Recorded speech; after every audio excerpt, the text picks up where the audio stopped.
The next sutta is 8.6.59. Monks, there are these 8 persons worthy of offerings, worthy of gifts, worthy of oblations, deserving to be reverently saluted, the world's peerless field for merit. What 8? The stream winner. That's number 1. Number 2, he who has entered the path for the realization of the fruit of stream winning. Number 3, the once returner or Sakadagami. Number 4, he who attains to the path for the realization thereof. Number 5, the non-returner or Anagamin.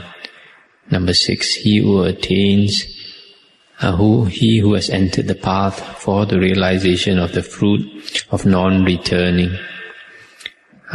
Number 7, the Arahant. And number 8, he who has entered on the path to Arahantship.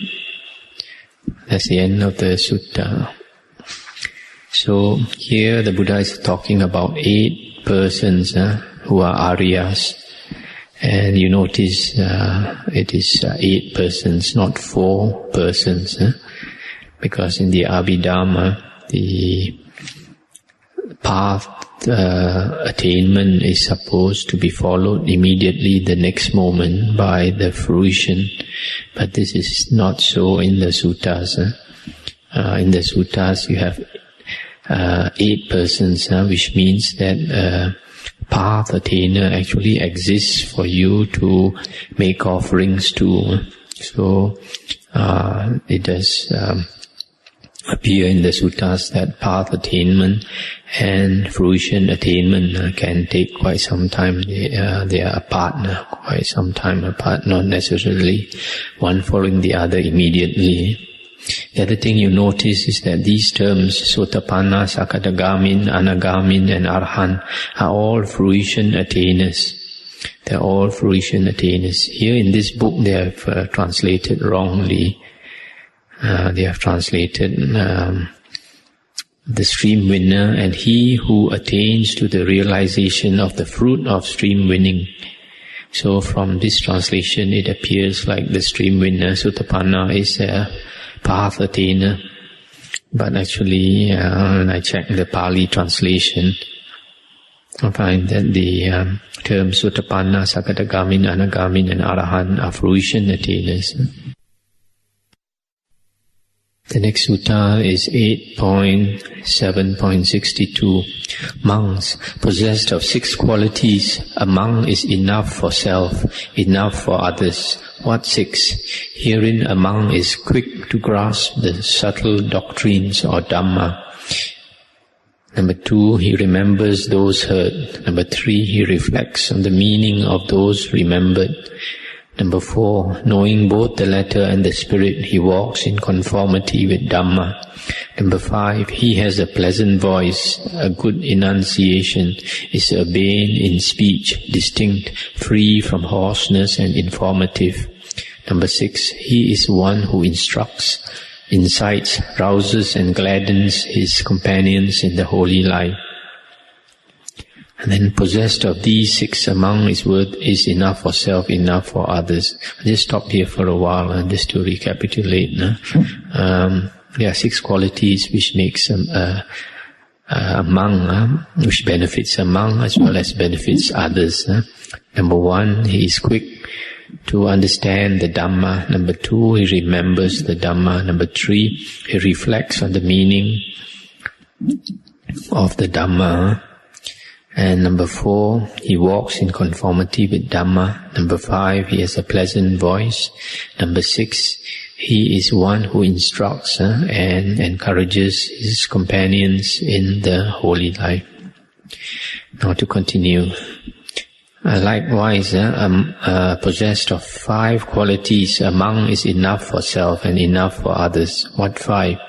He is not very quick in grasping the subtle doctrines, but he possesses the other 5 qualities. That means he remembers the Dhamma heard, he reflects on the meaning of the Dhamma remembered, And then number 3, he walks in conformity with Dhamma. Then he has a pleasant voice, and he instructs and encourages his companions in the holy life. Possessed of these 5, he is enough for self, enough for others. Possessed of 4 qualities, a monk is enough for self, but not for others. What for? He is quick to grasp the subtle doctrines. He remembers those heard. He reflects on those remembered. Knowing both the letter and the spirit, he walks in conformity with Dhamma. But he does not have a pleasant voice, nor does he instruct, rouse and gladden his companions in the holy life. With these 4, he is enough for self, but not for others. Possessed of 4 qualities, he is enough for others, but not for self. What for? He is quick to grasp the subtle doctrines, remembers them, but he does not reflect on them, or walk in conformity with Dhamma. Yet he has a pleasant voice, and he instructs his companions in the holy life. With these 4, he is enough for others, but not for self. Possessed of 3 qualities, he is enough for self, but not for others. What 3? He is not quick to grasp the subtle doctrines, but he remembers them, he reflects upon them. He walks in conformity with Dhamma. Yet he has not a pleasant voice, nor does he instruct his fellows in the holy life. With these 3, he is enough for self, but not for others. Possessed of 3 qualities, he is enough for others, but not for self. What 3? He is not quick to grasp the subtle doctrines, but remembers them. Yet he does not reflect on them, does not walk in conformity with Dhamma, but he has a pleasant voice, and instructs his companions in the holy life. With these 3, he is enough for others, but not for self. Possessed of 2 qualities, he is enough for self, but not for others. What 2? He is not quick to grasp the subtle doctrines, does not remember them, but he reflects on them, and walks in conformity with Dhamma. Yet he has not a pleasant voice, nor does he instruct and rouse and incite his companions in the holy life, with enough for self, but not for others. Monks, possessed of 2 qualities, a monk is enough for others, but not for self. What 2? Herein a monk is not very quick to grasp the subtle doctrines. He does not remember those heard, nor reflect on the meaning of those remembered. Knowing neither the letter nor the spirit, he does not walk in conformity with Dhamma. But he has a pleasant voice, a good enunciation, is urbane in speech, distinct, free from hoarseness and informative. He is one who instructs, incites, rouses and gladdens his companions in the holy life. Possessed of these 2 qualities, a monk is enough for others, but not for self. That's the end of the sutta. I'm not going to go through those qualities again. Perhaps if you have the tape or if you remember, then you can reflect on it and slowly you'll understand. The next sutta is 8.7.63. A certain monk approached the Exalted One, paid homage, etc., and sat down and said, Lord, well were it for me if the Exalted One would teach me Dhamma briefly. After hearing it, I would abide alone, secluded, zealous, earnest, resolved. And the Buddha said, but this is just how some foolish fellows beg of me, and when they have heard me preach Dhamma, they think I am just the one to be followed. And the monk said, Lord, let the Exalted One teach me Dhamma briefly. Let the wayfarer teach me Dhamma briefly. Perhaps I might understand the purpose of the Exalted One's word. Perhaps I might become an heir to the word of the Exalted One.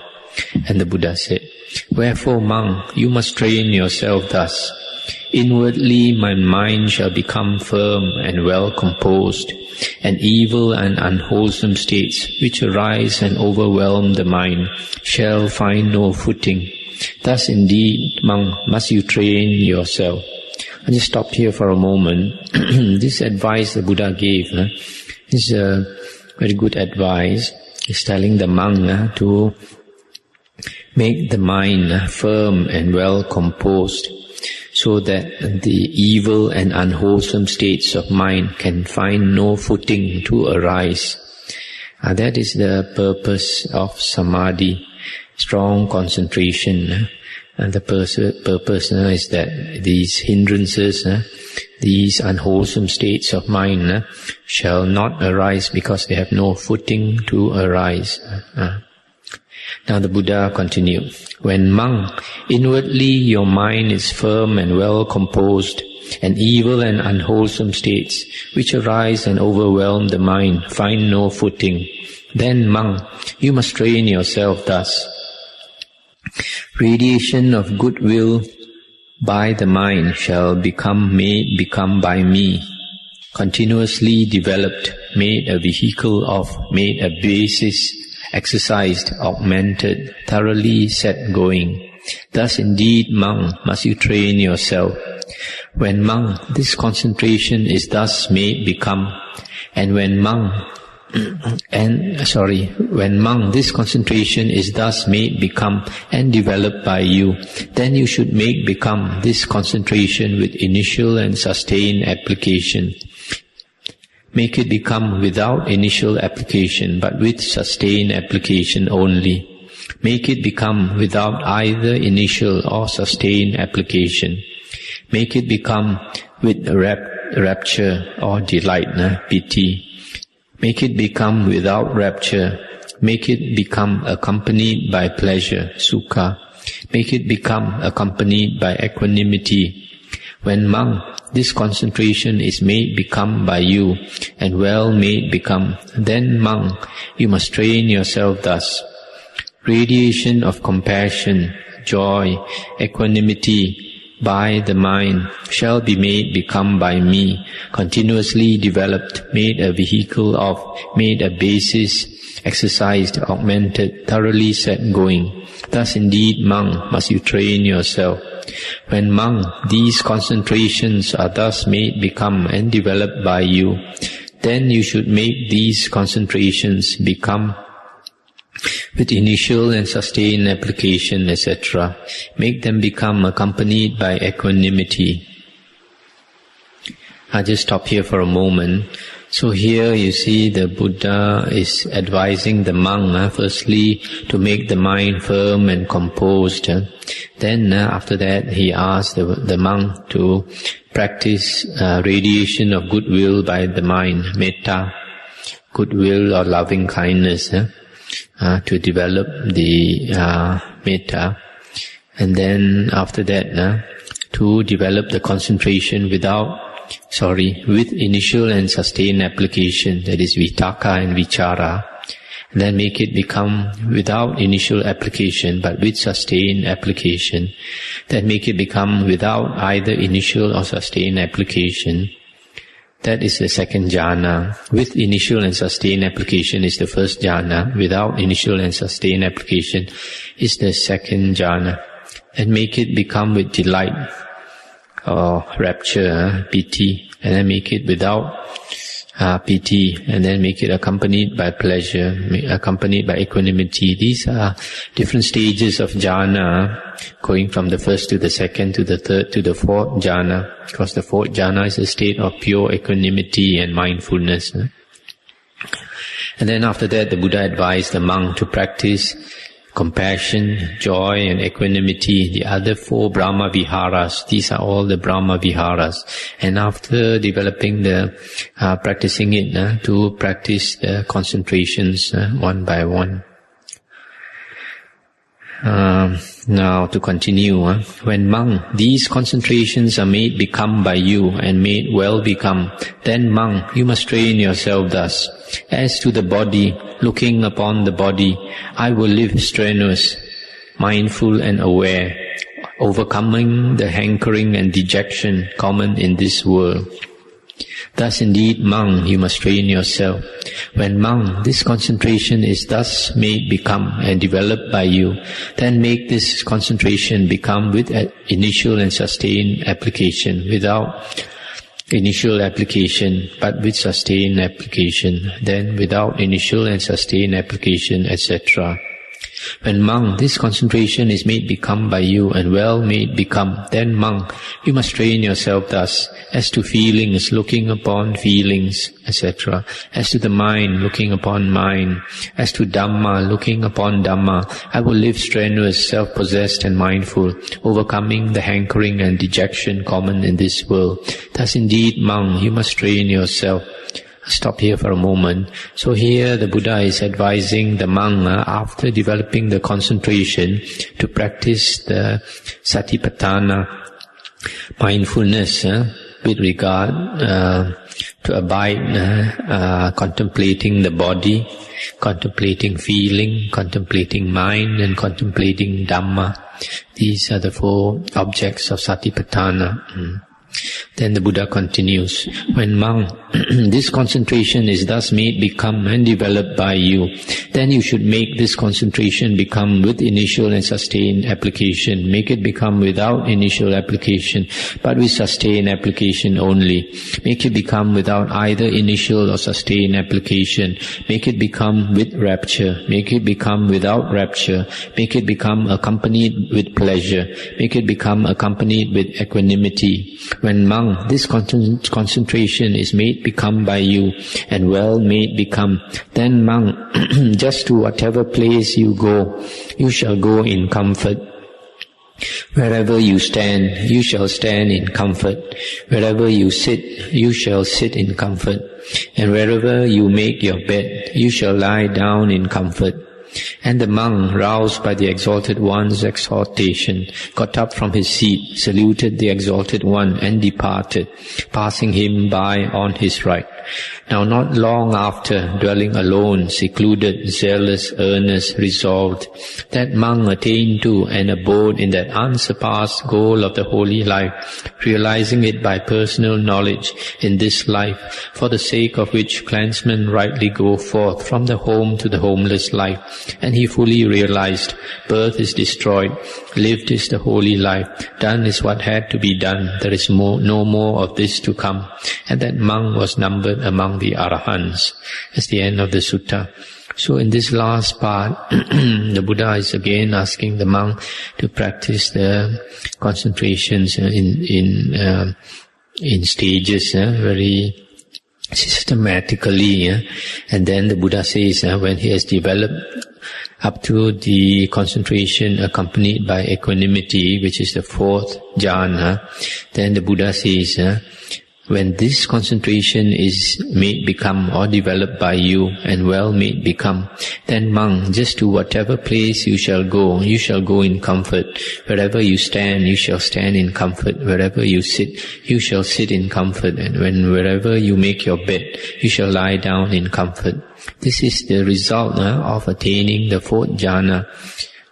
Some other sutta, the Buddha has also mentioned this, and it shows that the effect of samadhi lasts for a while. It's not that immediately you come out of samadhi, all the hindrances come back.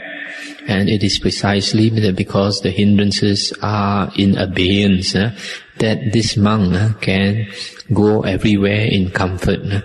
In comfort means he's not disturbed by the hindrances, by the defilements of mind. As I mentioned earlier, in another sutta, it was quite plain. The Buddha said, even an external ascetic, there's a mention of an external ascetic by the name of Suneta. The Buddha said because he had developed the jhanas, he was free of the passions, which are basically the hindrances.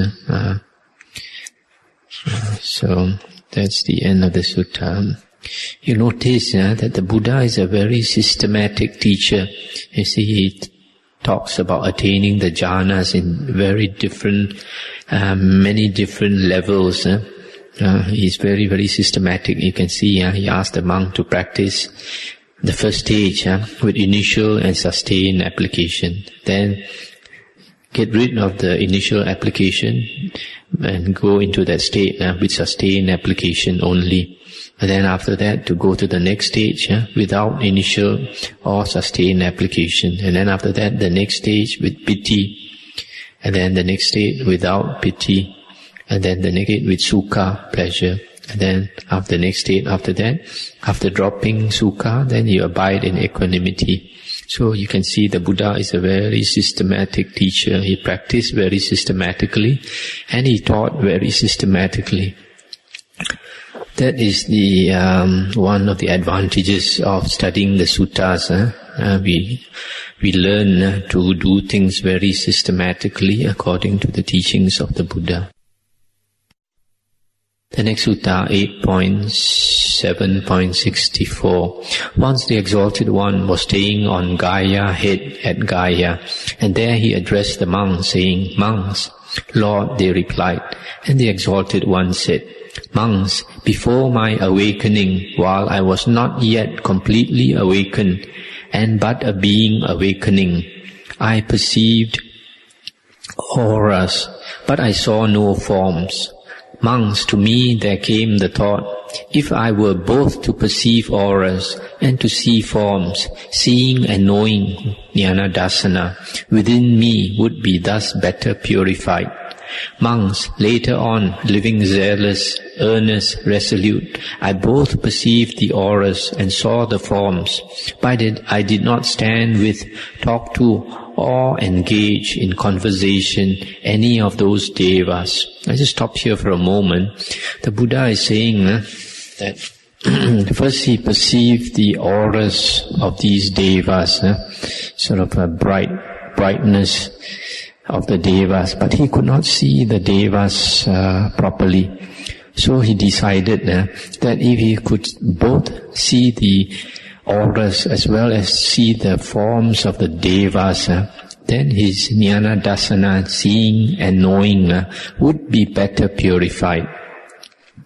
And then the Buddha continues, "Monks, to me came the thought, if I were to perceive the auras, see the forms, stand with, talk to, and engage those devas in conversation, knowledge, seeing and knowing within me would thus be better purified. Monks, later on, living resolute, I did these things, but I knew not of those devas. These devas are from such and such a deva community. Monks, to me came the thought, if I were to perceive the auras and to know that if I were to perceive the auras, see the forms of the devas, and be able to talk to and engage the devas in conversation, and to know that these devas are from such and such a community, seeing and knowing within me would be better purified. Monks, later on, living resolute, I did all these things. But I knew not of those devas. These devas are the result of their deeds passed away from here and arose there. These devas also thus. I knew not, such is the food of these devas, such their experiences, such their pleasure and pain of those devas also. I knew not, these devas live so long, they have a lifespan of such length, those devas also. I knew not whether I had dwelt with those devas formerly or not. Monks, to me came the thought, if I were to perceive the auras, see the forms of the devas, talk with, engage those devas in conversation, know they are of such a community, know their faring on was thus because of their deeds, their food, experiences, pleasure and pain, their lives and lifespan so long, know whether I had dwelt with them before or not. Seeing and knowing within me would be better purified. Monks, later on, living zealous, earnest, resolute, I did and knew all these things. Monks, so long as this eightfold series of seeing and knowing of the higher devas was not fully purified in me, I did not realize as one wholly awakened to the highest awakening, unsurpassed in the world of devas with its maras and brahmas, or in the world of mankind with its recluses and brahmins, devas and men. But when the eightfold series of seeing and knowing of the higher devas was fully purified in me, then monks, I realized as one wholly awakened to the highest awakening, unsurpassed. Then Seeing and knowing arose in me, or knowledge and vision, and I knew, sure is my heart's release, this is my last birth, there is now no more becoming for me. That's the end of the sutta. This is quite an interesting sutta because it shows that the Buddha here is using psychic power as a stepping stone to full awakening, jnana dasana. And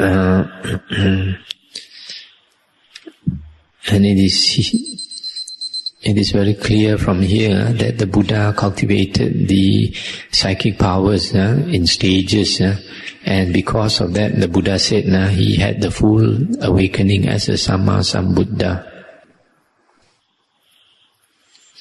So this sutta contradicts what some monks say about psychic power, that psychic power, that you should not cultivate psychic power, etc. That there's a greed, that you might have a greed for psychic power. But here the Buddha is saying that he is using perfection of the psychic powers to perfect his seeing and knowing, jnana dasana, so that he obtained the full enlightenment of a Buddha. So in the Buddha's teachings, psychic powers are part of the higher knowledges, abhinya. The Buddha talked about 6 abhinya, 6 higher knowledges, and 5 of them are psychic powers, different types of psychic powers. Only the last, number 6, is the destruction of the asavas. So if psychic powers were not important, the Buddha would not have mentioned these 5 psychic powers as the higher knowledge, but because they are stepping stones to enlightenment, I mentioned them. Now, the next sutta is 8.7.65. Monks, there are these 8 spheres of mastery, abhibhayatana. What 8? 1. When personally conscious of body, anyone sees forms exterior to himself, whether limited, lovely or ugly. He is thus conscious. Having mastered them, I know, I see them. This is the first sphere of mastery. Number 2, when personally conscious of body, anyone sees forms exterior to himself, whether boundless, lovely or ugly. He is thus conscious. Having mastered them, I know, I see them. This is second sphere of mastery. Number 3, when personally unconscious of body, anyone sees forms exterior to himself, whether limited, lovely or ugly. He is thus conscious. Having mastered them, I know, I see them. This is the third sphere of mastery. Number 4, when personally unconscious of body, anyone sees forms exterior to himself, whether boundless, lovely or ugly. He is thus conscious. Having mastered them, I know, I see them. This is the fourth sphere of mastery. Number 5, when personally unconscious of body, anyone sees forms exterior to himself, blue in color, blue in appearance, reflecting blue. He is thus conscious. Having mastered them, I know, I see them. This is the fifth sphere of mastery. Number 6, when personally unconscious of body, anyone sees forms exterior to himself, yellow. He is thus conscious. Having mastered them, I know, I see them. This is the sixth sphere of mastery. Number 7, when personally unconscious of body, anyone sees forms exterior to himself, red. He is thus conscious. Having mastered them, I know, I see them. This is the seventh sphere of mastery. Number 8, when personally unconscious of body, anyone sees forms exterior to himself, white in color, white in appearance, reflecting white. He is thus conscious. Having mastered them, I know, I see them. This is the eighth sphere of mastery. Monks, these are the 8 spheres of mastery. These are called the abhibhayatana. The first one, conscious of body, he sees external forms which are limited. Number 2, conscious of body, he sees external forms, boundless. Number 3, unconscious of body, he sees external forms, limited. Number 4, unconscious of body, he sees external forms, boundless. Number 5, unconscious of body, he sees external forms blue, all blue. Number 6, unconscious of body, he sees external forms yellow. Number 7, unconscious of body, he sees external forms red, all red. And the last one is unconscious of body, he sees external forms all white. These 4 colors are the 4 colors in the Kasina meditations, and these are the 4 out of the 10 Kasina meditations, meditation on colors, and these particular colors are useful for that type of meditation: blue, yellow, red and white. The next sutta is 8.7.69.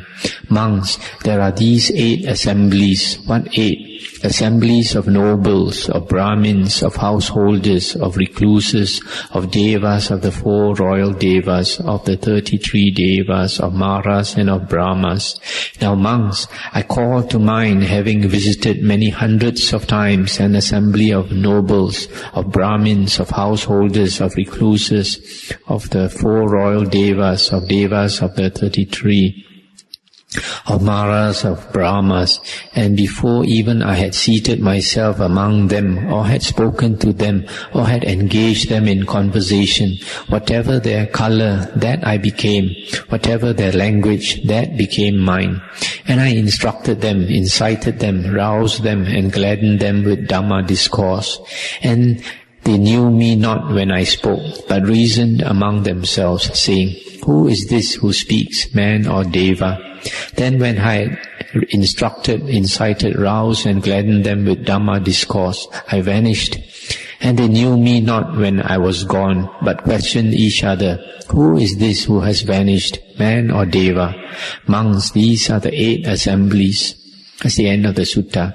This is another interesting sutta where the Buddha shows that he used his psychic power to visit various types of devas and men, and he assumed their form and he spoke their language, and he gave them Dhamma teachings, and then after that he just vanished, and they were surprised who they were wondering who he was, and he just disappeared.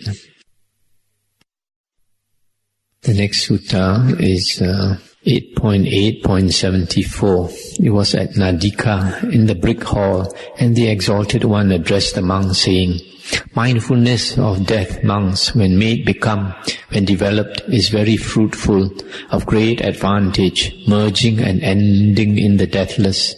And how, monks, is it so? Take the case of a monk who, when the day declines and night sets in, he reflects thus, Many indeed are the chances of death for me. A snake or a scorpion or a centipede might bite me and cause my death. That would be a hindrance to me. I might stumble and fall. The food I have eaten might make me ill. Bile might convulse me, phlegm choke me, winds within me with their scissor-like cuts give me a shivering fit. Or men or non-humans might attack me and might cause my death. That would be a hindrance to me. Monks, that monk must reflect thus, Are there any evil and wrong states within me that have not been put away, and that would be a hindrance to me were I to die tonight? If monks, on consideration, he realize that there are such states, then to put away just those evil and wrong states, and intense resolution, effort, endeavor, exertion, struggle, mindfulness and awareness must be made by that monk. Monks, just as a man whose turban is on fire or whose hair is burning would make an intense resolution, effort, endeavor, exertion, struggle, mindfulness and awareness to put out his burning turban or hair, even so, monks, an intense resolution, effort, endeavor, exertion, struggle, mindfulness and awareness must be made by that monk to put away just those evil and wrong states. But if that monk on review realize that there are no such states within him that have not been put away, which would be a hindrance to him were he to die that night, then let that monk live verily in joy and gladness, training himself day and night in the ways of righteousness or wholesomeness. Take the case, monks, of a monk who reflects likewise. When the night is spent and day breaks, he must reflect in the same way. And if he find evil and wrong states, he must make an effort to put them away. But if he discover no such states, let him live in joy and gladness, training himself. Monks, mindfulness of death, when so made, become so developed, is very fruitful, of great advantage, merging and ending in the deathless. That's the end of the sutta. So this is one of the ways in which we practice mindfulness of death. For a monk, because in the Buddha's days, monks used to live in the forests, in the caves, and in the open air, etc. And at night, sometimes he might think there might be danger from wild animals around. There might be danger of non-humans, especially at night. So he can very well think that there is a possibility that he might be killed at night, and or even some sickness might make him die. So he would have to reflect whether there are any evil and unwholesome states in him that he has not put away. Then he should make an effort to put them away. Or during the daytime, then the chances of being killed are not so much from non-humans, but from humans and animals, etc. And he can make the same contemplation. So in the same way, even though we don't have that type of dangers, there are other dangers. Of course, life nowadays is much more secure than before. But still, as we go on the streets, we might get knocked down in a car, or we drive a car, we might get involved in an accident and die.